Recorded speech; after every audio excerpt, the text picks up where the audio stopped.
Niin, valmistellaanpas nyt sitten mantelikalaa. Mulla on tässä 600 grammaa tätä seitiä.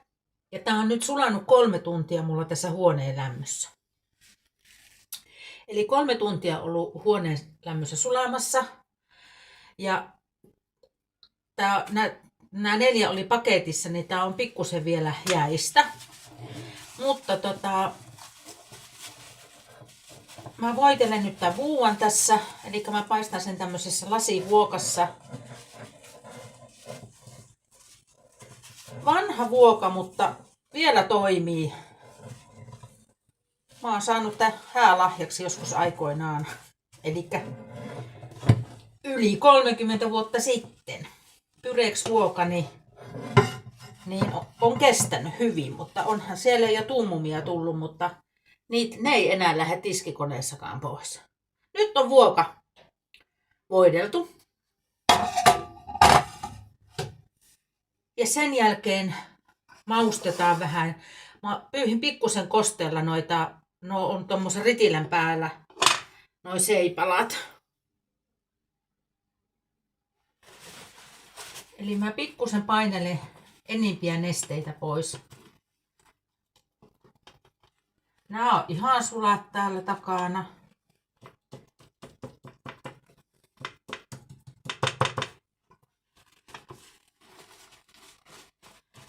Näin.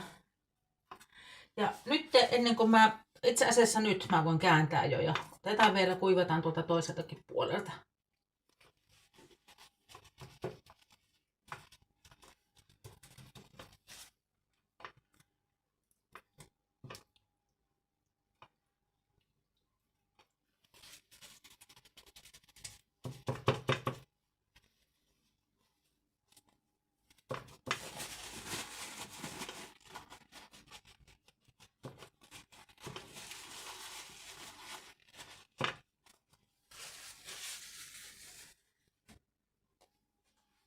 Sitten tässä vaiheessa laitetaan jokaiselle sitruunamehua.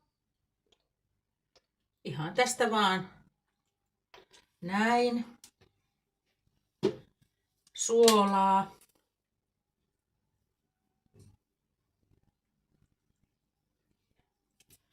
Ja valkopippuria.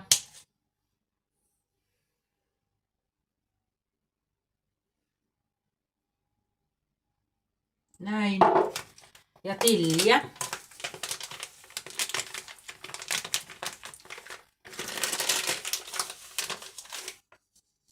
Kuivattua tilliä.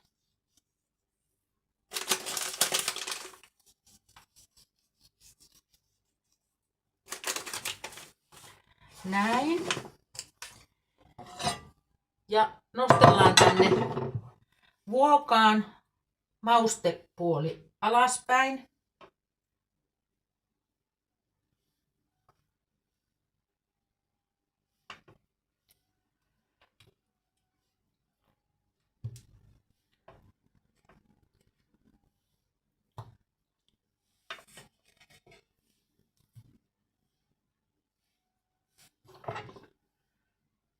Ne meni justiin sopivasti noin 6 tähän.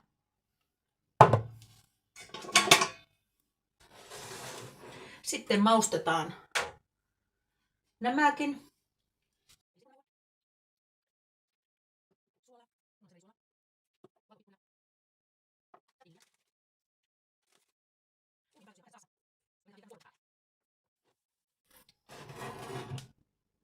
Tehdään se kuorrute.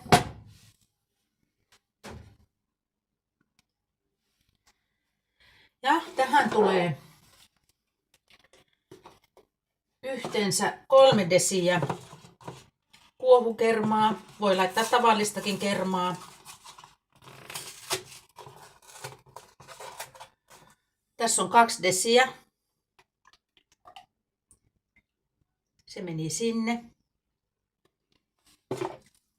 Ja tästä vielä 1 desi.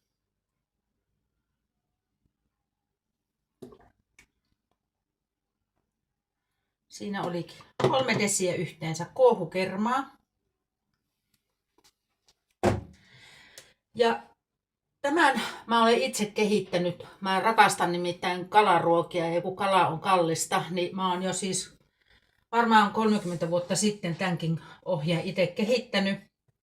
Eli tähän ei tule korppujauhoja ollenkaan. Niin tähän tulee nyt sitten niin juustoraastetta täältä.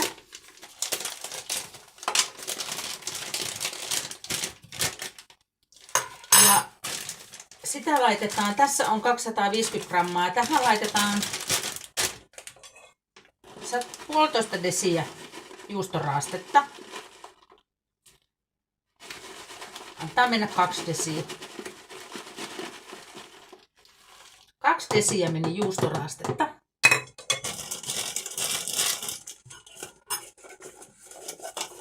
Sitten mantelilastuja.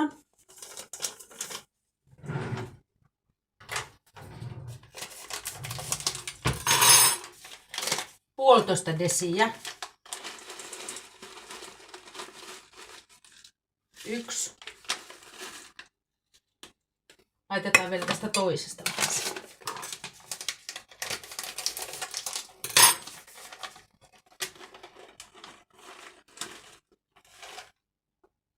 Noin.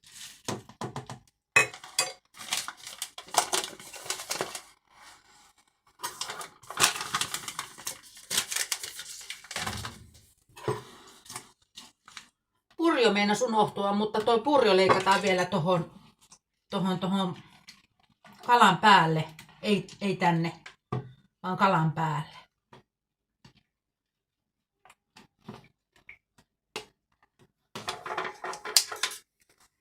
Siellä on nyt mantelilastut. Sitten siihen laitetaan tomaattimurskaa tai tomaattisosetta. Mä oon laittanut joskus ihan ketsuppia ja se on aivan hyvää. Niin tätä tulee tänne 0,5 desiä.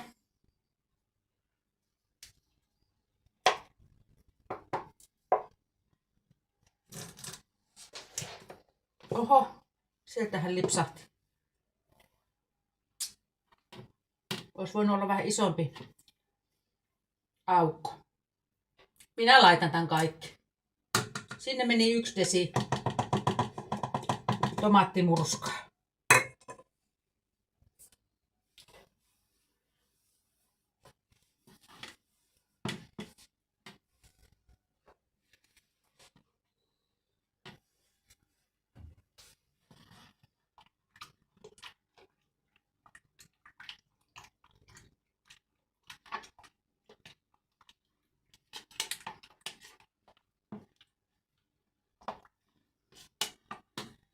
Ja tänne laitetaan sitten mausteita.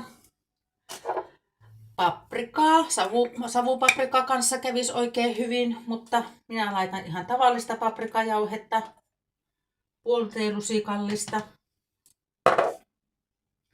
Sitten sinne tulee suolaa, 3/4 teelusikallista. Vaikka noissa kaloissa on päällä, niin silti tulee tänne. Sitten mä ripauttelen 1/3 teelusikallinen valkopippuria ja tilliä tulee 1 teelusikallinen.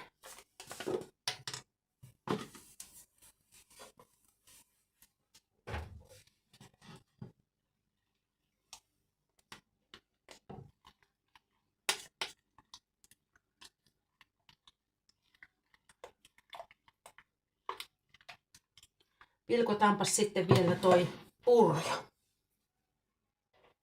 No niin, purjo on pesty, halkasin sen ja pesin. Nyt laitan vielä tuosta puolikkaasta puolet ja sitten tämmöistä silppua. Tässä oli 6 sentin pätkä purjoa.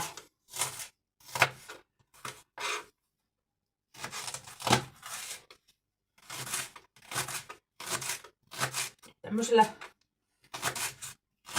nopeasti löysin tuosta vierestä tämmöisen veitsen, niin tällä pikaisesti. Näin.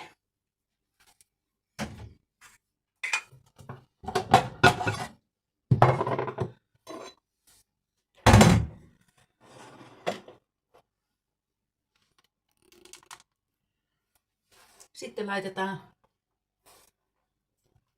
purjoa noiden kalojen päälle.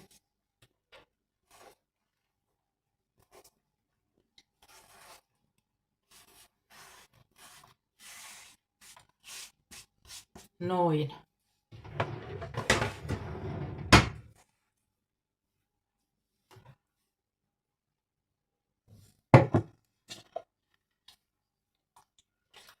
Erittäin nopea valmistaa.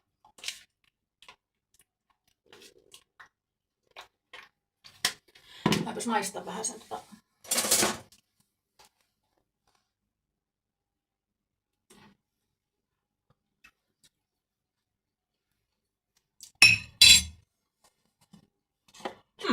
on hyvä.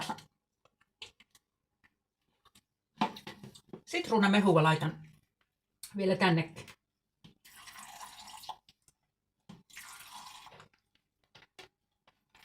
Ruokalusikallinen meni. Ja mä laitan sinne vielä vähän suolaa.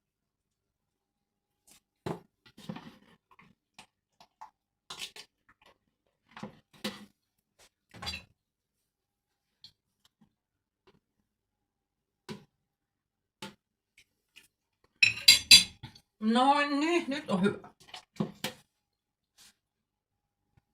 Oikein hyvää makuusta. Sitten tämä kaadetaan tänne kalojen päälle. Tähän voisi mennä se 800 grammaakin tähän vuokaa. Mä olin vaan paistanut 2 seipalaa ihan pannulla itselleni ruuaksi. Sen takia oli niinku toisesta paketista jäljellä 2 palaa. Eli tässä on nyt 6 palaa yhteensä tää seitä. Eli ihan tää sama määrä tätä kuorrutetta voi laittaa. Eli tähän ei tule korppujauhoja ollenkaan. Ja ketsuppia voi aivan hyvin käyttää tuon tomaattimurskan sijasta. Tomaattipyre on vähän, se on vähän liian voimakasta tähän, että se pitää sitten, sitä pitää vähän lantata, että ei niin paljon sitä tomaattipyrettä. Mutta tämmönen paseerattu tomaatti, tai tää oli nyt ihan tomaattimurska. Näin. Nyt tämä lähtee sitten uuniin.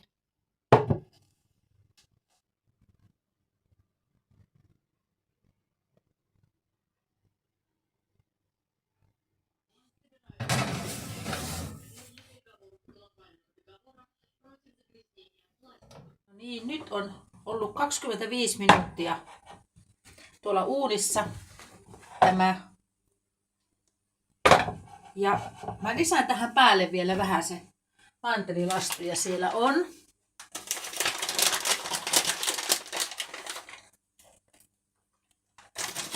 Lisätään vielä tähän päälle mantelilastuja.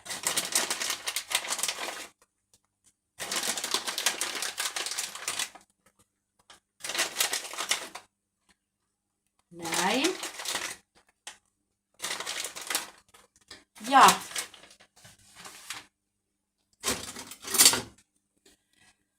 kun täällä on tätä nestettä, tätä kastiketta, niin laitetaan vielä tänne päälle tätä kastiketta, niin ne ei niin herkästi palaa. Eli 25 minuuttia on nyt ollut ja vielä saa olla 10 minuuttia.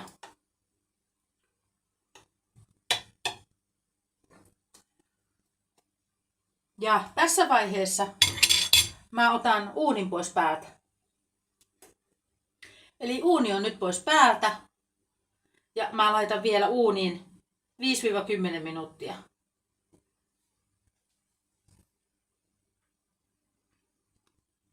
Ja tosiaan mä laitoin sen uuniin nyt keskitasolle viimeiseksi 10 minuutiksi.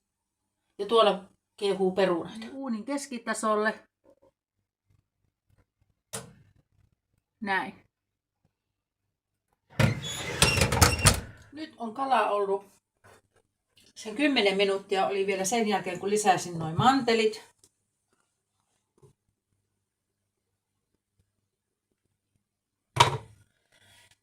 Todella hyvän näköistä.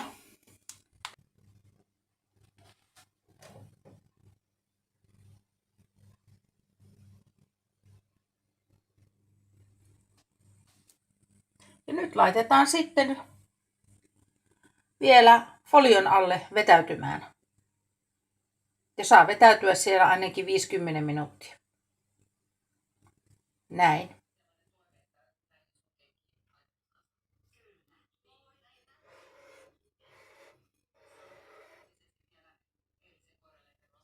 No niin. Nyt on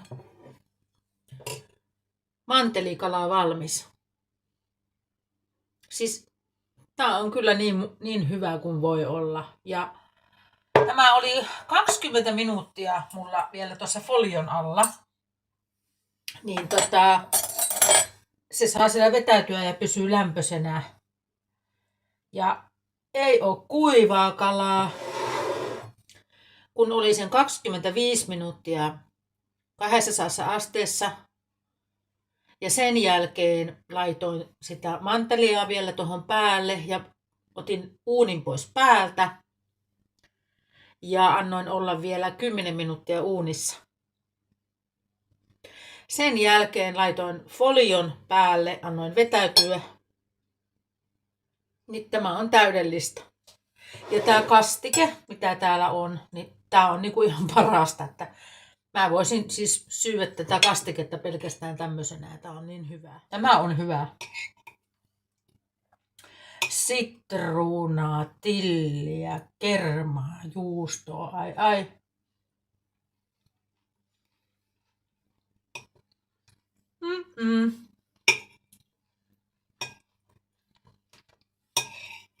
On kyllä hyvät mausteet. Minä jään nyt nauttimaan tästä ruoasta. Peukuta, jos tykkäsit videosta. Tämä oli minun mantelikala-ohje. Ei muuta kuin moikka!